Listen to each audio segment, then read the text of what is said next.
साथियों, आज एक बहुत विशेष दिन।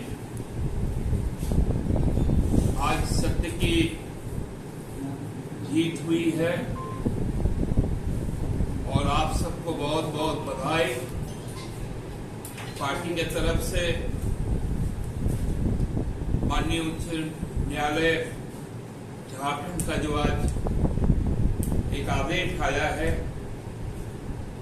जिसमें हमारे प्रिय नेता हेमंत बाबू को पिछले 148 दिनों तक कारावास में रहना पड़ा। उसके विवेचना करते हुए एक बहुत बड़ी राहत और सुकून आज हम लोगों को हुआ है, जब माननीय उच्चतम न्यायालय ने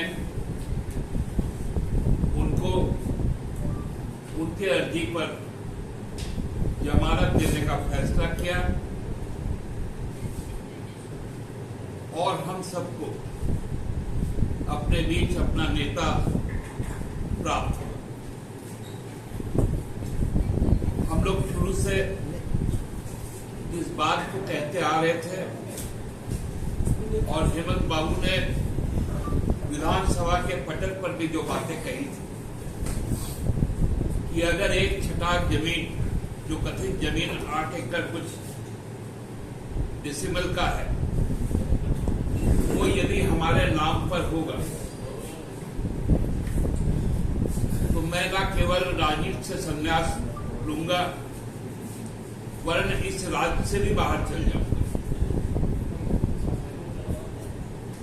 उनका यह कठोर प्रण जो था, क्योंकि उस बातों में ईमानदारी और सच्चाई कूट कूट कर भरी हुई थी।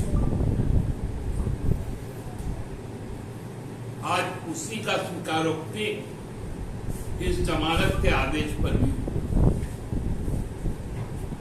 कहीं से भी ये बातें साबित नहीं हो पाई। कोई डॉक्यूमेंट्री एविडेंस आज तक नहीं आ पाया पिछले 5 महीनों में, और उसके पहले जो 3, 4, 5, 6 महीने लगाए प्रवर्तन निर्देशालय ने, कई बातें सामने नहीं, जिसके कारण आज हमें यह जमानत मिला। यह जमानत कोई आसान शब्द नहीं, ये झारखंड के 4 करोड़ लोगों के विश्वास का जमानत है। आप एक सुनियोजित साजिश के तहत लोकसभा चुनाव के पूर्व आप चाहते थे कि एक जो प्रखर नेता है इंडिया गठबंधन का,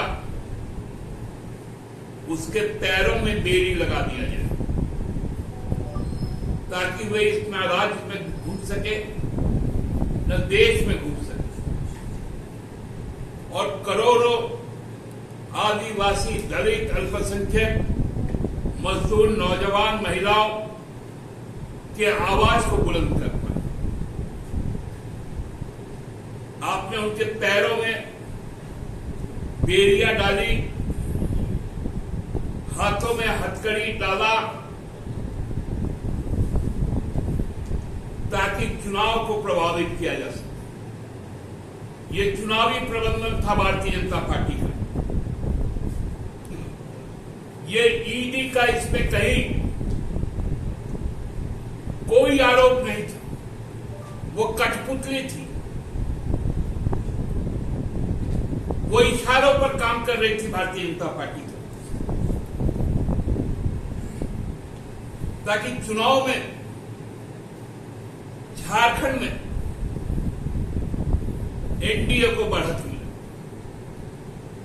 आदिवासी अस्मिता पर हमला हुआ तो आदिवासियों ने दिखा दिया कि एक भी सीट झारखंड का भाजपा को नहीं मिला, एनडीए को नहीं मिला। और मैं दावा के साथ कह सकता हूं कि हेमंत बाबू यदि बाहर रहते, पूरे देश में आदिवासी जगहों पर जाते, दलितों के पास जाते, अल्पसंख्यकों के पास जाते, नौजवानों के पास जाते, तो आज की राजनीतिक परिस्थिति भारत की दूसरी हो। नेता राहुल गांधी प्रधानमंत्री हो, नेता प्रतिपक्ष नहीं होते, क्योंकि लगभग 30 सीटों का हमारे झारखंड में और 9 सीट और पूरे देश में कम से कम 30 सीट, ये 40 सीटों का इजाफा इंडिया गठबंधन को होगा। आपने भारतीय जनता पार्टी ने साजिश के तहत अपने चुनाव को मैनेज किया, लेकिन अब जो हम लोग कहते हैं ना, साजिश का हो गया अंत, बाहर निकल गया अपना हेमंत, ये आज का नारा है। साजिश का हो गया है अंत, बाहर आ गया है हमारा नेता हेमंत। और जब भी आप विधानसभा का चुनाव करवा लीजिए, मैं तो चुनौती देता हूं, चुनाव आयोग कल चुनाव करवा दे, हम भारतीय जनता पार्टी को सिंगल डिजिट में रोक देंगे और अपने कुवत पर झारखंडियों की सरकार बनाएंगे। 8 एकड़ जमीन जो भूइयारी जमीन है, जो पहान की जमीन है, जिस पर बिजली का जो मीटर लगा हुआ है वो पहान का है, और कहते हैं कि वो हेमंत सोरेन का है, पीएनएल है।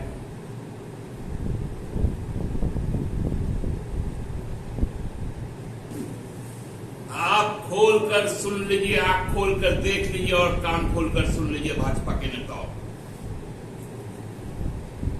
79,710 स्क्वायर किलोमीटर जो इस राज्य का क्षेत्रफल है, वो पूरा का पूरा क्षेत्रफल हेमंत सोरेन का है। 1, 2, 4 एकड़ नहीं, 79,710 स्क्वायर किलोमीटर जो पूरे झारखंड का क्षेत्रफल है, उसका जमीन का मालिक हेमंत सोरेन, झारखंडियों का प्रतिनिधि हेमंत सोरेन। आपकी जिगर भपकी, आपकी सोच हम लोगों को डरा भी नहीं सकती और न डिगा सकती। हम लोग जानते हैं संघर्ष करना। अभी 30 जून आने वाला है, हूल दिवस है, और वो संथाल हूल, उसी संथाल के बेटा को आपने जेल में डालने का काम किया था। ये चीजें मत भूलिए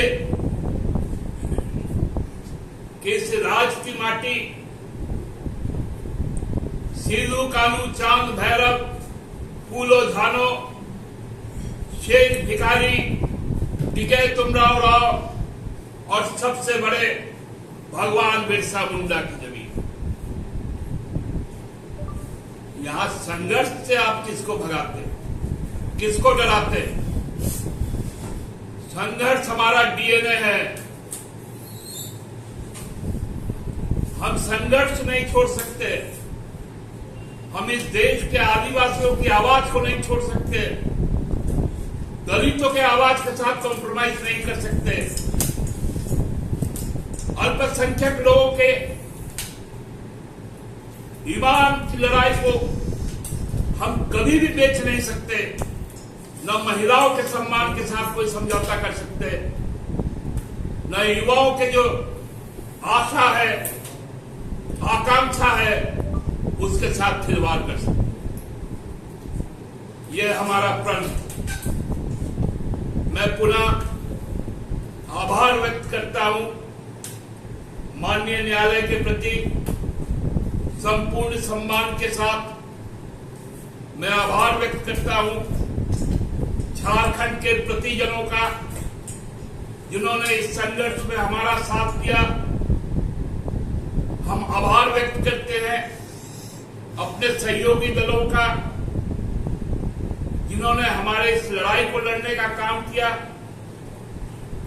हम आभार व्यक्त करते हैं अपने पार्टी के समर्पित कार्यकर्ताओं का, जो एक दिन भी बिना विचलित हुए इस संघर्ष पथ को आगे बढ़ाया।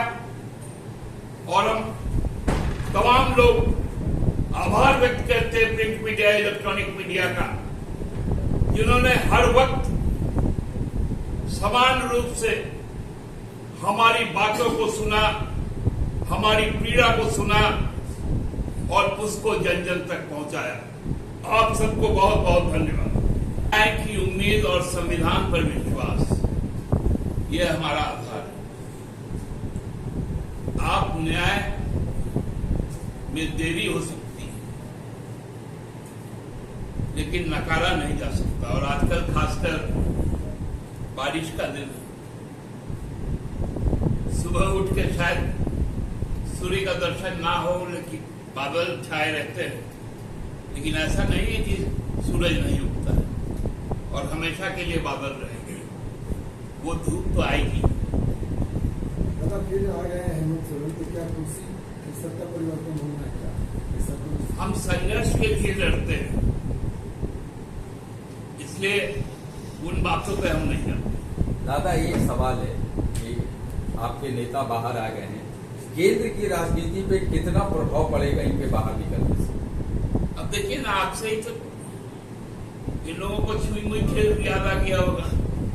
और हम तो एक चैनल को शायद कह भी है कि भाजपा के इस प्रदेश के जिन नेताओं को झारखंड पहले से छोड़ देना है, क्योंकि उसके बाद तो नामो निशान तक नहीं रहेगा यहाँ पर।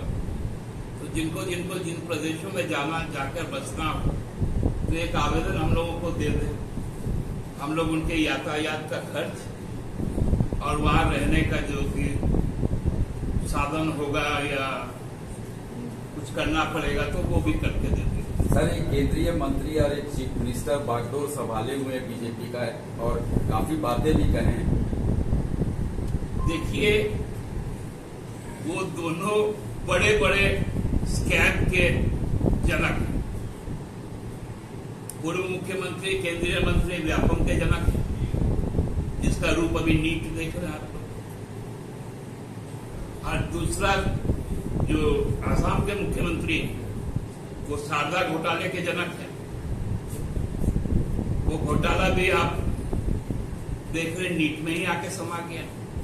ये लोग क्या मुकाबला करेंगे? झारखंड कैबिनेट में विस्तार की बातें सामने आ रही है, बातें सामने आ रही है तो सामने रहने दीजिए। कांग्रेस को निर्णय लेना है पहले। एक सवाल है, इस पूरे घटनाक्रम में अगर किसी का कद बढ़ा है तो हेमंत सोरेन और जेएमएम, और अब मतलब चुनाव में भी दिख गया कि जेएमएम लोग अकेली सक्षा में जाकर में सरकार बनी, तो अब भी क्या मतलब गठबंधन की शक्ति है? चूंकि प्रदेश में बारी जब यहाँ से गए बोले 33 सीट, मतलब छोटे भाई से बड़े भाई की भूमिका में रहना चाहते हैं। हम तो बार बार आप लोगों से कहा है 33 सीट क्यों? कांग्रेस 81 सीटों पर लड़ना चाहिए, जेएमएम को भी 81 पे लड़ना चाहिए, वाम शक्तियों को भी 81 पे लड़ना चाहिए, राजद को भी 81 पे लड़ना चाहिए, ताकि लड़ाई मजबूत हो। और जब लड़ाई मजबूत होगा तो गठबंधन जीतेगा। तो आपस में लड़ना चाहिए था कि बीजेपी से लड़ना चाहिए? सब मिलकर हम एनडीए से लड़ेंगे। अब बीजेपी का है, बीजेपी तो मोदी जी।